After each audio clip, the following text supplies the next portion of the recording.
This is Otaku no Video, Episode 21, Lupin Shikabane ga Rei Casshern Hime Zero Sins. Well, let's get started. I guess we can begin with Rei Zero, which is a bit of a surprise, kind of came out of nowhere in terms of, I didn't really see much talk about it, but it's very briefly just the story of some sort of supernatural fighters, and they fight creatures of various types, various classifications, A, B, and C. And the first episode is basically entirely combat, which was kind of cool. And I thought it was pretty generic in the sense of just kind of exactly what I expected out of this kind of show. And fun, but okay. Then came the finale, and I was kind of blown away, which I don't want to reveal just yet. But I was quite intrigued. What did you think? Yeah, sort of the same thing. I think production value-wise, this is a lot better than some of the other things we're seeing. I really like how it's messing with lighting and things like that. It's certainly trying to do more. It fills the frame. I noticed that some shows aren't doing that, but most of the higher budget, or I don't know that they're higher budget, but the series that are done by fairly well-known studios seem to be doing that pretty well, but some are not. The thing that struck me the most was that combat felt very minimalistic. True. And the CGI really struck me as sort of terrible. I'm trying to remember, what was the CGI? The level B creature. Oh, yeah. Yeah, but you know what? All aside, the finale makes me want to see a lot more. I love the idea that one of the characters has a motorcycle for a weapon. Yeah, that was pretty awesome. In episode 2, they reveal a character who dual wields briefcases. That's awesome. Yeah, but I don't know. The only thing that really struck me was the end of it and how, the fact that they had the gall to do that. Yeah. And I can say from episode 2 that appears to be completely legitimate. They don't go back on it. They don't hit the reset button, and it kind of happens again. Great. Yeah, maybe. Okay, it'll be interesting to see where they take this. Yeah, I'm quite intrigued. Very good music, by the way. I want to point out, and it doesn't.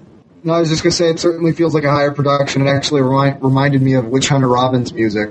Oh, interesting. Yeah, I'll have to go and see. I don't think it was by the same guy, but yeah, definitely that feeling of being, and it gave it that sense of. I know for Robin, they explicitly asked him to do music that sounded like an American crime drama, and this music definitely has that feel where it feels a little bit more like a realistic live actions sort of a show, and they're certainly going with that. One of the things I like is how there's this sort of balance between the sort of ridiculous spirit hunting combat stuff, but it also feels like fairly realistic people, and it feels like they're definitely going that direction with the characters and making them feel, well, they certainly don't act like standard anime archetypes just yet.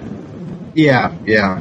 Even though there are, you have the lowly call center girl, you have the Gendo guy complete with steeple fingers, but it was like they were putting those in there for sort of the references, and not because they wanted to literally copy that.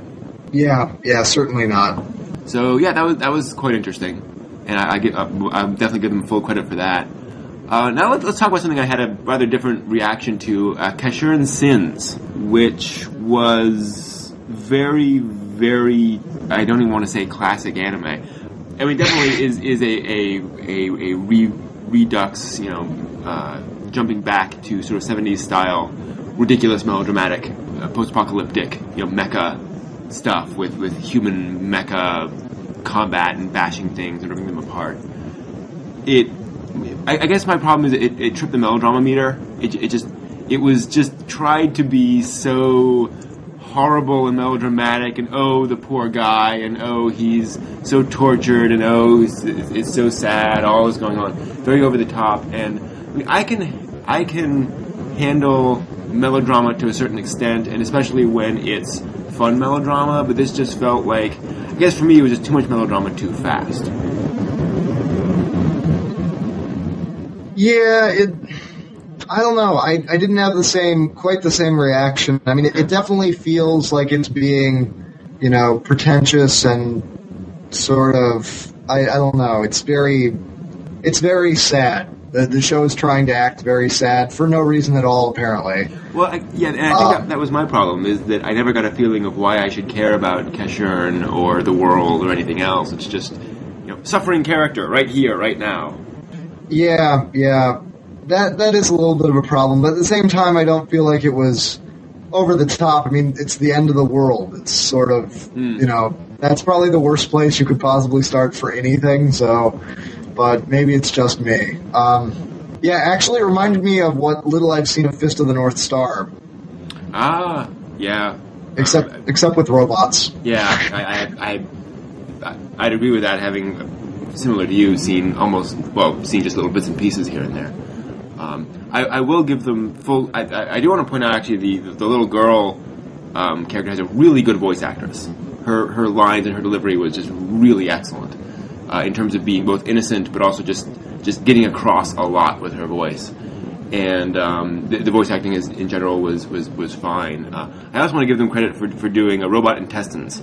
There's a sequence where he rips one robot apart. He's literally pulling out all these red wires that are going everywhere, and it definitely has this intestinal feel. And that was again a fairly impressive moment. But it feels to me very much like they're expecting you to have watched and read everything Casshern up to this point, and like this is something that you should go in understanding all of the sadness and backdrop to all this. And since I don't have the context of the franchise, I'm just sort of not getting it. Yeah, it's also sort of... I can agree with that. I hope they're going to go and explain some of these things, but I'm not really certain. But I don't know if the really dark ideas that they're trying to... or the really dark mood they're trying to set here really works with the really blocky writing. Mm-hmm. And I guess I can put up with that because this is a remake, or that this is, harkening back to an age where anime was really blocky and different things like that. But it's just sort of, it's sort of stereotypical of a lot of things. Not that I don't know that it's a ripoff of some of the really bad stuff out there, or maybe I was trying to say something like it's typical or something like that. But I don't know. Actually, this reminds me of, the motorbike show that was on Crunchyroll and YouTube that I can't remember the name of last season. Yeah, but I don't know. Maybe that's where they're trying to go, and I actually sort of like that. But as far as the first episode goes here, I'm not really impressed with much. The action, it really isn't that much fun to watch. I mean, I feel like I'm watching Studio 4C trying to do something in Batman Gotham Knight. Well, one of the issues I have is that the action is nicely animated, but you can't see much. I can agree with that. Yeah, part of it is just choice of colors, and they're sort of doing a lot of dark colors for mood. But unfortunately, it makes the action a bit difficult. Cowboy Bebop's a good example there, where they deliberately went with a rather brighter color scheme specifically to make that. And it's one of the reasons why the action works so well is because they're working off a more visible palette.